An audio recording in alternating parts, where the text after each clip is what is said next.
President Trump is escalating his trade showdown with China. He announced today that he will impose 10% levies on $300 billion worth of imported Chinese goods as of September 1st. The president complained China is reneging on promises and slow-walking trade talks. He spoke before heading to a campaign rally in Cincinnati.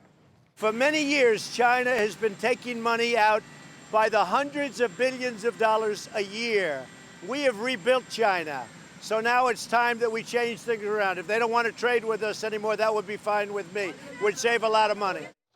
Today's move covers all trade with China that was left out of earlier tariffs. It also comes after the latest negotiating talks ended this week with no apparent progress. The tariff news did not go down well on Wall Street. The Dow Jones Industrial Average fell 280 points after being up nearly 300. It closed at 26,583. The Nasdaq dropped 64 points and the S&P 500 slipped 26. A two-year budget and debt deal backed by President Trump has won final approval in Congress. It passed the U.S. Senate today, 67-28.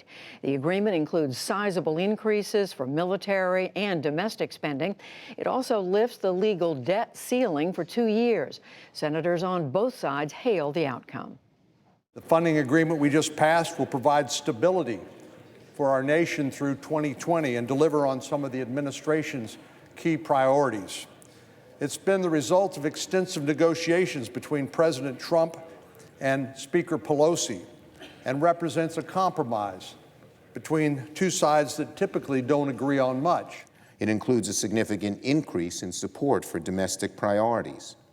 In fact, the budget deal increases domestic budget authority $10 billion more than defense. This legislation lays the groundwork to avoid another government shutdown and will preserve the full faith and credit of the United States. Most Democrats backed the bill, along with 28 Republicans. Another 24 Republicans opposed it, saying that it adds too much to the national debt. We'll get the details after the news summary. There is word that North Korea has fired more short-range weapons for the third time in 8 days. Details on the test were scarce, but President Trump today dismissed any concerns. He said, quote, "These are short-range missiles. They are very standard." The president also declined again to address news reports that Osama bin Laden's son, Hamza bin Laden, is dead. The reports say that he was killed within the last 2 years, possibly in a U.S. airstrike. He was the apparent heir to his father's work with al-Qaeda and was about 30 years old. Osama bin Laden was killed in a U.S. raid in Pakistan in 2011. In Yemen, missile and bombing attacks killed 51 people in Aden, a city held by the government and its Saudi allies. Officials said 36 people died in a missile strike at a military camp. 13 others were killed in a car bombing. The explosions left buildings charred and floors soaked in blood at the military camp. The government blames Shiite rebels allied with Iran.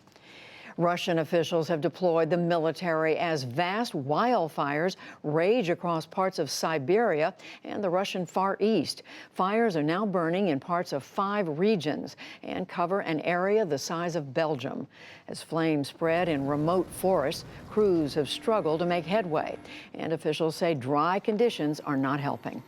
The situation with the fires is developing negatively, as forecasts warned. The area affected has increased because of the dry weather we've been having for a long time, and a failure to take active measures in extinguishing the majority of hotbeds of fires, including those located in remote areas. Heavy smoke from the fires has cloaked hundreds of Russian towns and cities and even reached Alaska and the Pacific Northwest. Fires are also spreading across Indonesia, with 6 provinces now under a state of emergency. A dangerous haze has blanketed an area that is home to more than 23 million people. Some 6,000 firefighters have been deployed, but the fires have charred more than 74,000 acres. The ice sheet covering most of Greenland is rapidly melting under the same heat wave that broke records across Europe last week. Images from the Danish territory show melting across 56% of the ice sheet. The area has been growing, with forecasts of continued warm and sunny weather.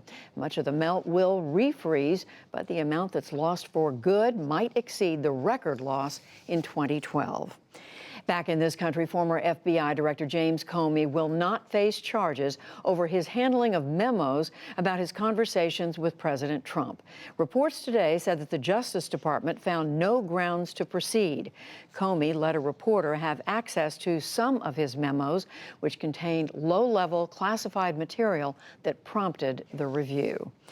And Puerto Rican lawmakers today delayed putting Pedro Pierluisi in line to be governor until at least next week.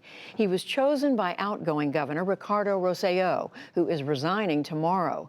Pierluisi had represented Puerto Rico in the U.S. Congress, but he faces opposition over his legal work for the island's highly unpopular Fiscal Oversight Board.